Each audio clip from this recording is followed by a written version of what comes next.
adalah sebuah tradisi. Kalau ulang tahun itu kita nyanyi happy birthday, kita nyanyi panjang umur, betul nggak? Itu menunjukkan sebuah kerinduan kita, doa kita, harapan kita, ucapan selamat kita supaya ulang tahun itu memang dikasih panjang umur, ya, dan diberkati oleh Tuhan, sehat-sehat selalu, ya. Itu sebuah doa. Uniknya, manusia itu ingin panjang umur, betul nggak? Saudara ingin panjang umur nggak? Ya. Tapi kalau dibilang banyak umur nggak mau. Nah, ini ironik ya manusia, ya, betul nggak? Kalau saudara ketemu orang tanya berapa sih umur ibu? Katakanlah 70, ya. Saudara bilang coba tebak. Begini dia tebak 85. Gimana perasaan saudara? Nggak mau kan? 70 dibilang 85 ya. Tapi kalau saudara diberi 85 mau. Nah ini manusia, ironiknya. Mau panjang umur? Mau. Dibilang panjang umur? Nggak mau. Maunya awet muda, juga awet usia, awet umur. Saya kira itu normal, betul nggak? Tapi pertanyaan kita malam hari ini adalah, kalau saudara diberi panjang umur, untuk apa? Nah ini sebuah pertanyaan yang harus kita tanya setiap ulang tahun, ataupun setiap kali saudara minta sehat dan panjang umur. Coba dengarkan sedikit bisikan roh di dalam hatimu yang bertanya, panjang umur buat apa? Ya, tujuannya apa? Tadi Bu Nina kesaksian, semua ada tujuannya, semua ada purpose-nya. Ya, apapun yang dihadapi oleh dirinya, pertanyaannya untuk apa? Alkitab berkata umur manusia 70. Ini tulisan firman Tuhan, doa Musa. Manusia hidup 70. Kalau kuat 80 itu pun sudah isinya kesusahan dan penderita. Tentu gak semua orang begitu. Di sini yang lebih 80, ada yang 90 kayak Umpol masih kuat, ya. Tapi pada umumnya manusia 70, paling kuat 80, ya. Umur Alkitab maksimal 80. Jadi kalau Bu Nina sisa 10, Gio masih 40. Tentu bisa lebih. Sebab apa? Sebab Tuhan kita bukan Tuhan yang diprogram. Usia kita berapa panjang di bumi ini ditentukan oleh Tuhan. Tapi tidak berarti Tuhan itu seperti mesin, seperti program, seperti sebuah blueprint. Kita tidak percaya teologi takdir. Sudah ditetapkan kamu ya, usia segini harus pulang. Belum tentu. Sebab Allah kita Allah yang dinamis, Allah yang hidup, Allah yang mendengar doa. Contoh dalam Alkitab kita bertemu dengan Raja Hizkia. Ketika Tuhan bilang, usiamu sudah tiba, kamu harus mati. Dia membelokkan badannya waktu dia sakit itu. Tuhan bilang harus mati. Dia menoleh ke dinding dan dia berdoa, Tuhan, aku gak siap tambah umur dong Tuhan. Jadi doa bisa mengubah Tuhan. Dalam arti dinamis, dalam arti yang baik. Dia hidup, kita boleh berdoa minta. Dan oleh nabinya, Tuhan bilang, oke, kamu ditambah 15 tahun. Saudara kalau dikasih tahu berapa sisa, seneng apa stres? Itu sebabnya gak dikasih tahu. Dikasih tahu kamu terus mikir, gak kerja, gak pelayanan, gak lakukan yang lain. Sudah hampir. Tuhan kasih dia 15 tahun Raja Hizkia. Sekali lagi pertanyaannya, untuk apa? Dari sejarah kita belajar bahwa Hizkia gagal. Dia tadinya seorang yang beribadah, beriman, takut akan Tuhan, melakukan yang baik dan benar. Begitu tambah 15 tahun, motifnya berubah. Dia mikirin diri sendiri. Dia mikirin materi, dia mikirin duniawi. Akhir hidupnya tidak memuliakan Bapa di surga. Pertanyaan yang sama hari ini ditanya kepada kita, ditanya kepada Gio dan Bu Nina. Kalau dikasih panjang umur, untuk apa? Apakah lebih baik, lebih benar, lebih memuliakan Bapa di sorga? Itu menjadi sebuah pertanyaan besar juga buat kita yang tidak ulang tahun. Kalau ditambahkan kesehatan, ditambahkan berkat, ditambahkan karunia dan yang lain-lain, untuk apa? Mari kita baca satu ayat saja malam hari ini. Mazmur 90 ayat 12. Ini doa yang diajarkan Musa kepada kita. Biarlah doa ini menjadi doa Bu Nina dan Gio dan kita semua. Mazmur 90 ayat 12. Ajarlah kami menghitung hari-hari kami sedemikian, hingga kami beroleh hati yang bijaksana. Hitung Musa diberi panjang umur juga, 120 tahun. Walaupun dia lihat zaman sesudahnya, rata-rata 70, itu orang Alkitab akhirnya berubah. Dan paling kuat 80. Tapi bahasa Tuhannya, Musa menuliskan ini, dan Tuhan izinkan dia hidup sampai 120 tahun. 120 tahun hidupnya dapat dibagi 3. 40 tahun pertama di istana Firaun. Dia punya segala-galanya. Dia punya harta, punya kekayaan, punya pangkat, punya segala macam hikmat. Segalanya, anak Firaun. Ya. Luar biasa.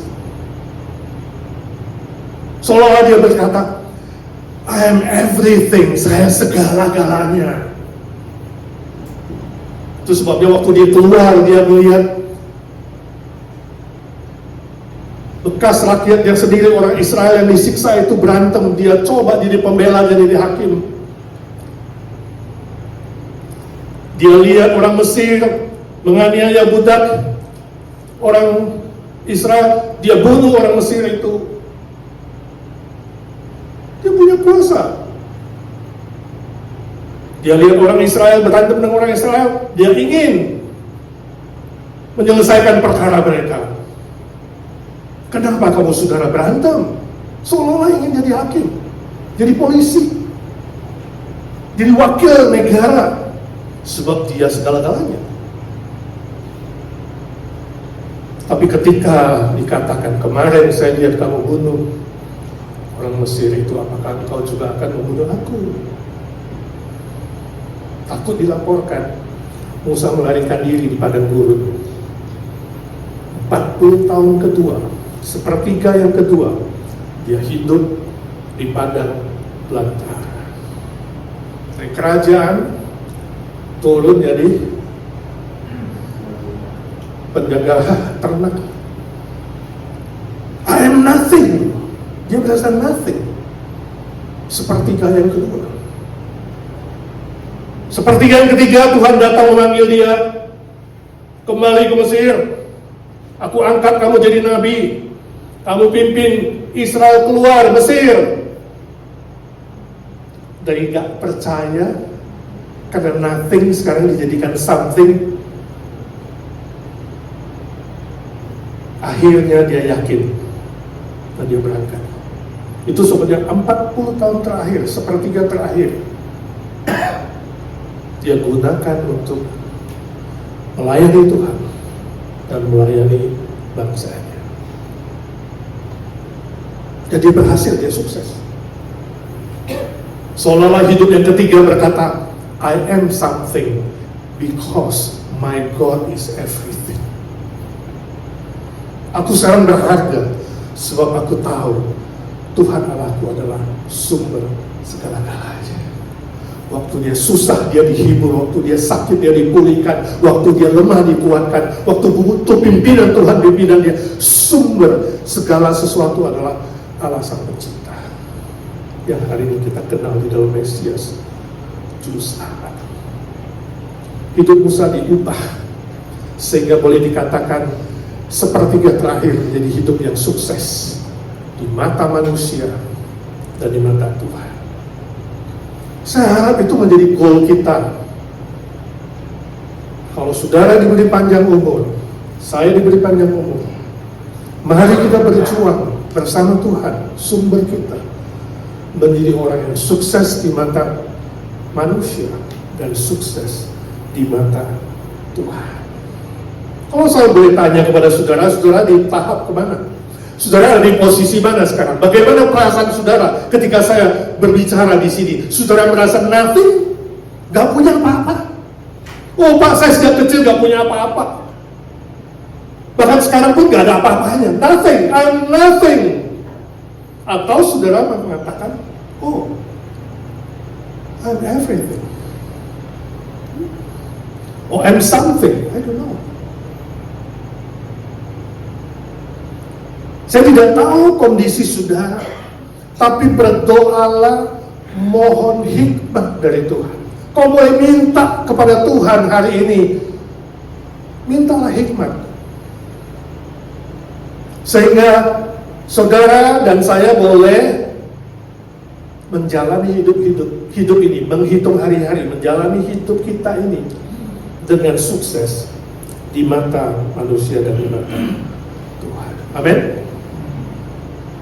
Setiap ulang tahun kan pengen dikasih kado, pengen dapat sesuatu atau pengen minta sesuatu. Saya nggak tahu tadi Gio dan Budina wish-nya apa tadi. Nggak salah sih kalau Gio mau minta teman hidup, Tuhan bisa siapin juga, ya kan? Nggak salah sih minta sesuatu yang lain. Tapi mari seperti kata Musa dan doa Musa, supaya kami bijaksana Tuhan, bijaksana. Kalau tidak bijaksana, saudara tidak bisa menghitung hari-hari. Kalau bijaksana bisa menghitung hari-hari. Bicara soal hitung-menghitung, pada umumnya ada 4 cara. Yang pertama apa? Tambah. Makanya tadi doanya Bu Sherry bilang, sudah ditambahkan 1 umur, ya kan? Setiap ulang tahun tambah umur kan? Sehingga umurnya dari 69 jadi 70, ya. 39 jadi 40, tambah 1. Ya. Tapi menghitung tambah di sini sebenarnya lebih kepada soal karakter, soal perbuatan, soal sikap yang positif. Tambah itu kan positif. Jadi begitu saudara ingin tambah, harus lebih positif, supaya Tuhan menambahkan hal-hal yang positif dalam hidupmu dan hidup saya. Kita tambah baik, tambah benar, tambah mengasihi, tambah berbuat baik, tambah ramah, tambah sopan, tambah rajin bekerja, tambah rajin berdoa, rajin beribadah dan melayani. Tambahkan hal-hal yang positif. 1, 2, 3. Tambahkan hal-hal yang positif. Coba cek dengan diri saudara. Tahun lalu saya bagaimana ya dibandingkan tahun ini? 3 tahun lalu bagaimana dibandingkan tahun ini? Ada tambah bijak ya? Ada tambah positif kan? Ya. Pak, boleh tambah kaya nggak Pak? Tentu boleh, ya kan? Mau minta tambah yang lain silakan, tapi jangan lupa ya, sikap, karakter, dan perbuatan yang positif. Itu orang yang berhikmat. Yang kedua, hitung kurang, minus. Minus gimana? Ini juga soal karakter, soal sikap, soal perbuatan yang negatif, harus dikurangi. Ya, harus dikurangi, diubah oleh Tuhan, dan siap mau diubah. Itu penting loh, yang dosa dan melawan Tuhan bukan berkurang tapi stop. Harus mau. Tapi dalam hal-hal kebiasaan buruk, dalam hal-hal tertentu yang negatif, minta Tuhan beri hikmat supaya kita mulai mengurangi. Ngomongin orang lain, ngomel-ngomel, kurangi pemarah, kurangi ngomel-ngomel, ya kan? Kurangi kebiasaan-kebiasaan buruk, kemalasan, kemarahan, dengki, iri hati, serakah, dan kebiasaan-kebiasaan negatif lainnya. Nah sebenarnya tiap ulang tahun itu bukan hanya hitung tambah, tapi hitung kurang. Jadi umurnya tambah apa kurang ya? video tadi. Tambah hitung dari depan, kalau kurang hitung dari belakang. Sudah lebih senja, sudah lebih dekat ke pintu kubur. Nah itu juga membuat kita jadi lebih bijaksana. Sebenarnya bukan hanya ulang tahun sih, semua kita juga, sebab kita tidak tahu hari besok. Itu sebabnya saya bilang anggaplah ini persekutuan terakhir bagi saudara. Jadi serius. Melakukan sesuatu anggaplah yang terakhir, jadi serius. Masak anggaplah itu masak yang terakhir, ya. Beribadah anggaplah itu ibadah yang terakhir, jadi gak main-main. Saudara, dengan segenap hati, segenap jiwa, segenap kekuatan. Yang ketiga, hitung bagi.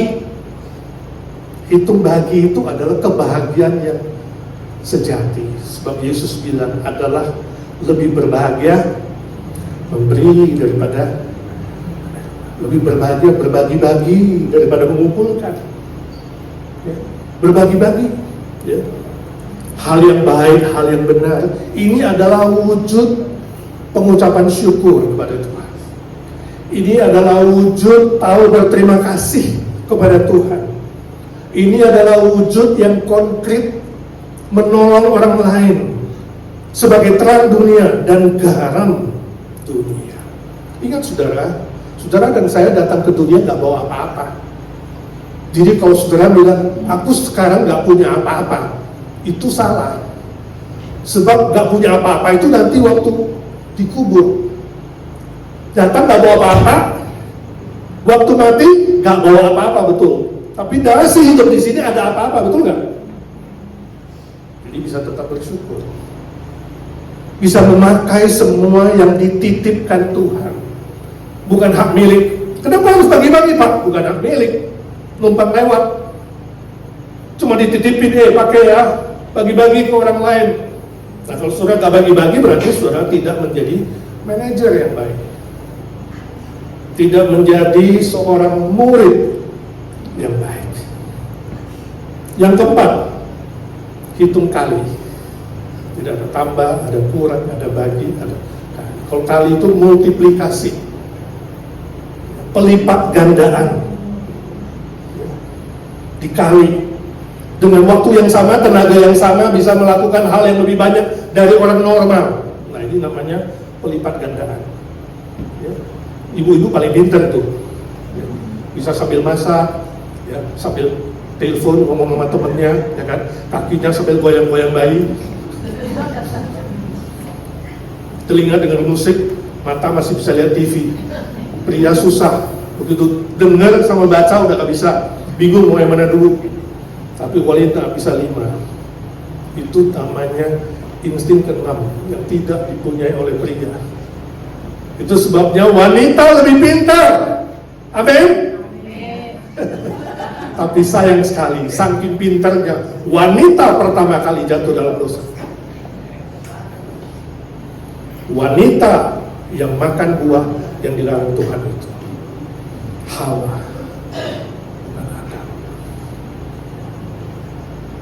Sebenarnya sama aja sih pria dan wanita. Saya nggak bela A atau bela B. Semua kita sama.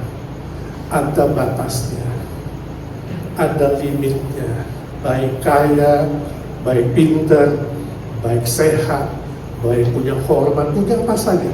Ingat, itu semua titipan Tuhan. Hitung kali itu adalah soal berbuah. Seperti pohon, ya, yang dimulai dari satu bibit, ya, biji apel itu, ya, bisa jadi banyak. Itu sebabnya Yesus bilang murid yang sejati adalah yang hidupnya berbuah banyak untuk kemuliaan Bapa di surga. Permisi tanya, berapa banyak buah yang sudah dihasilkan dari hidup saudara? Ya, saya tutup dengan cerita kesaksian yang sungguh terjadi ini, yang sangat-sangat baik. David Livingstone adalah seorang anak muda yang rajin, tekun. Dia lahir 1813 di Scotland, ya. Walaupun dari keluarga yang sederhana dan miskin, dia selalu menggunakan waktunya dengan baik. Rajin, tekun, cerdas, menyelesaikan sekolahnya dengan baik, kemudian dia di UNIF, dia ambil teologi dan kedokteran sekaligus, dan lulus dengan baik dalam usia 20 tahun. Begitu lulus, dia bergabung dengan sebuah yayasan misi di Inggris, kemudian dia berangkat ke Afrika. Afrika masih sangat kuno, sangat ketinggalan. Dia membantu research dan menuliskan dan menggambar peta-peta regional di sana. Luar biasa. Dia menolong penduduk yang masih terbelakang, bisa sekolah, bisa punya pendidikan yang baik, ya. Dan juga dengan kesehatan, dia membuka rumah sakit, sekaligus dia juga seorang misionaris yang mengabarkan Injil, memenangkan jiwa, membangun gereja, menggembala. Dia lakukan segalanya. Dia membantu membuka perdagangan negara Afrika dengan seluruh dunia. Dia membantu menghapuskan perbudakan, jual budak Afrika yang dilakukan oleh orang Arab dan Swahili waktu itu. Pernah dianiaya, pernah dibenci, pernah ditantang, dia tetap berjuang sampai akhirnya perbudakan itu, penjualan budak itu bisa berhenti. Luar biasa. Seluruh hidupnya dia berikan kepada Afrika. Dan dia meninggal dalam usia 60, muda sekali, 1873, karena kena malaria.